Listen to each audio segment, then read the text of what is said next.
And today, guys, I'm going to be showing you the best Zoom settings to make sure that your meetings have the best possible quality, from the audio through to the video, even the recording of the files that potentially you're looking to get. As I get into this, smash the like button, subscribe for more hints and tips, and let's get started. Okay, so the first thing we need to do is obviously open Zoom. There's actually two different ways that we can navigate to the settings area. In fact, there's different settings on each different kind of method as well, with some overlap to make it extra confusing. Now, with the desktop application, there's a little gear icon just at the top here. Now we can click that gear, okay, and that will bring up your settings for the application itself. Now, the first thing we want to do on the left-hand side, outside of just customizing the look and feel, for example, if you wanted dark mode or the system settings, or even light mode, you can change all of those here. You can also change the themes, obviously, as you kind of see fit, and even the color of your skin tones and all that kind of stuff. But we'll get to that maybe later. Now, the first thing on the left-hand side is you want to select the video and effects area. Give that a click, and you're going to be presented with all these different camera settings for your Zoom, right? And the only thing that you really want to do here is turn on the HD video, okay? As you scroll down, you'll find things like adjust for low light, which if I turn it on, you can see it doesn't really do much for my video here, but that's because I've got lighting obviously in the studio. And touch up my appearance, which we can turn on and turn off. It kind of just smooths out the skin, but for the most part, you don't really want to use it. So you want to turn those off. They're really more for the extreme kind of cases, and instead focus on just turning on HD video. Okay, so next on the list is audio. Click on the audio section there, and there's a few different settings that we need to adjust here. So as we kind of scroll through, you obviously have your speakers. You can adjust your speaker volume, and you can see that I don't have any of these selected on. That's perfectly fine.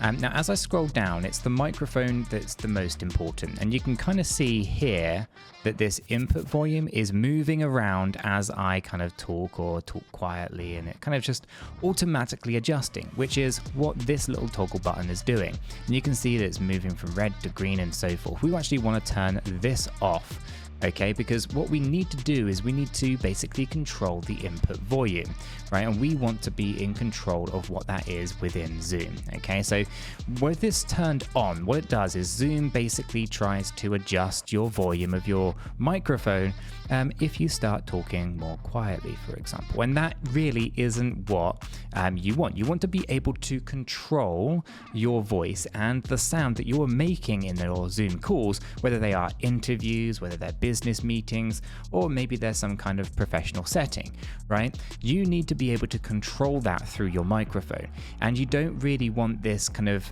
automatic adjustment where it's trying to keep your levels exactly the same by lowering or highering up the volume. It just sounds unnatural, and it doesn't make the the recordings or the actual meeting experience very good for anyone trying to listen. So I always turn that off and adjust and control my inputs myself, whether we are using them within Zoom here, whether we're using a mixing deck such as a Rodecaster. Doesn't really matter how you do it, but get comfortable adjusting your own volume, setting it to how you speak, and making sure that your microphone is working with you, not against you. So we always turn that one off. Now, as we kind of zoom down here, the other thing of part of this that needs to be adjusted is the Zoom background noise removal. Now, by default, this is set to automatic, which basically sounds great. It's going to remove all the background noise, but to be honest with you, that's really designed for when you're like in a coffee shop or a really loud kind of environment, right? A lousy environment. And actually, most people are probably in an office somewhere where there's a little bit of chatter in the background, but mostly it's actually pretty reasonable. Maybe even working from home, and you don't really need this on. So what you want to do is you want to put this into a low area, which is a faint background noise, okay? We turn that on. Basically, you're telling Zoom that it doesn't have to do too much work here, and it doesn't have to manipulate the audio that everyone is hearing from your side. And that's going to make things just sound a lot cleaner overall. Okay, so those are the two settings. Everything else doesn't matter so much. We can go to advanced if we want to, where it says echo cancellation. Probably going to want to basically put that to the low side. Windows system audio enhancements, I'm going to turn that off. signal kind of processing by Windows audio device drivers. Can leave that to auto or off. Basically, it's just how the speaker and the microphone are in use or not. And then audio capture and playback APIs are set to auto. I don't really mind those ones too much, but this would be how I would look to do that. Basically, low on the echo, off on the audio enhancements, which I turn off because I use mics like this one. You might want that on if you're using a built-in microphone from a laptop, for example, but for the most part, generally speaking, you want to work with the microphone itself, not try to kind of manipulate it after the fact. Okay, so those are the settings that I would have for audio. Get those set, and I think you're going to start seeing much better results. Okay, so the next section is to head on over to the screen recording area or screen share. And then in here, what we're going to look for is how to optimize the hardware acceleration. So we're going to go click on advanced. Now from here you can see that there's a few different things going on here. Screen capture mode, it says auto, and in here you can see all of these different kind of settings. You can leave that one on auto, that's not a problem. And as we kind of go through some of these, we can see use hardware acceleration for screen sharing, video sharing, and annotations, and all of that has to be on. So if those are not on, that's going to be a problem. And obviously we just want to make sure that we're using the, or at least getting the best clarity from the screen shares as we possibly can. So make sure that those are on. The rest of these are optional. Don't mess around with those unless you absolutely have to. Head over to the recording area. From here, we can go ahead and change the location and where your recordings are sent to. This is a great one. If you don't know, you're losing your recordings, you can basically go ahead and change this location to like your desktop, for example, save everything there. Likewise, you can manage your cloud recording space if you have that enabled as well. And as we kind of scroll through here, there's a few different things. In my recordings, you can show the participants' names, have that turned on. You can include timestamps if you want to. And in the recordings during this screen share, you want to include that as well. Show video and screen share side by side, entirely up to you if you want to tick that. Now, from the advanced side here, you can record separate participant audio files if you want to. This is up to 80 different participants. So if you wanted different audio tracks for each person, then this is something that you would toggle on. So if you're doing interviews via Zoom, then that is probably something that you're going to want to turn on, because then you can get different audio files for each individual person. And you can keep unconverted recording files for troubleshooting as well by ticking this box, and you can optimize for third-party video editors. So this is basically generate recording files in a standard format compatible with third-party video editors. Now this will of course increase the file size, but it's probably better to turn that one on, even if you don't want any of these other two. That's going to be a one that you're going to want on so that you can actually edit this later if you wanted to. Okay, so those are the settings that you'd have for screen sharing. And okay, so now we're heading over to basically zoom.us. We log into our account, which is what you can see here, and what we're going to do is we're going to navigate to the additional options now, the options that we don't really have great access to from the app itself. But if we go onto the left hand side, there's all of these options here. Depending on your account type, you're going to end up with different kind of settings that you might see, but we're just going to head over to settings. That's going to load up the settings that we're really truly looking for, and here we can see that there's a whole host of things that we can do. Now I'm not going to be focusing in on the artificial intelligence stuff just yet, but of course you can add the AI companion panel in the Zoom workplace. This is currently locked by admin. I am the admin, of course, of the accounts that we have here. But basically, there's a whole host of admin AI stuff. We're not going to focus on that. We're going to focus over on the recording stuff to start with. And here it says record to computer files, or record to computer files here. That is turned on. We have all of these things here as well. And the cloud recordings as well. Now, one of the things that I wanted to highlight was this one right here.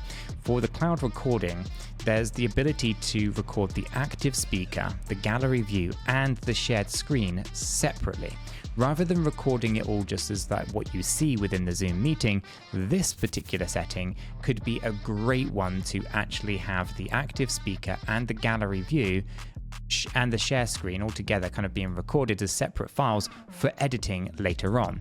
And if you record each participant's audio file separately, what you'll end up with is, let's hypothetically say you're doing an interview via Zoom, you would then have the ability to basically find the screen that's being shared, the audio file for the person who is speaking, and the actual video of the person speaking, that you could actually compile a pretty professional looking kind of video for YouTube, for example, or for your business needs as a part of that kind of interview process. So having those turned on is super useful depending on your use cases. I wanted to kind of point that one out because it's not always that kind of obvious within these settings of what those things are doing.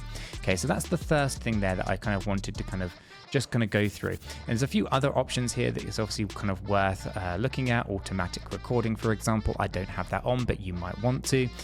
This sharing, allow cloud recordings to be shared, can turn that off. I have it turned on. Require users to authenticate before viewing cloud recordings, turned off, but I probably should turn that on. And of course, there's require passcodes, all these kind of things, access, and all these other settings that are worth looking at, but they're not kind of like standout stuff that I think you absolutely have to make sure that you're kind of covering off all in one go and all that kind of stuff. Now, anything else on here that's kind of worth maybe taking a bit of a look at just to check? We'll just check the general stuff here. Real-time data center locations turned off. Feedback to Zoom, all that kind of stuff, not really that important. Zoom meeting stuff, meeting settings specifically. Enable auto calling, don't need any of those for my purposes, etc. So I don't think there's anything else that are like the must alter kind of settings. In meeting advanced, report to Zoom, breakout rooms, manual captions, automatic captions are interesting, but they're not like vitally important. Taking a look at this here, anything kind of meeting reactions can be turned off if you don't want them, of course. Otherwise, I don't think there's like a lot of things here that are super important to kind of really like make your Zoom experience even better. I think for the most part, we've probably covered everything that you need to know in terms of making sure that you have the best kind of, user experience when it comes to, Zoom meeting. And there you have it, guys. Those are the best settings that I have when it comes to Zoom to make sure that you have the best audio and visual settings for your meetings, even the recordings afterwards. So if you found this useful, make sure to hit that like button. Let me know your thoughts in the comments down below. Make sure to subscribe for more hints and tips, and I'll catch you all in the next one.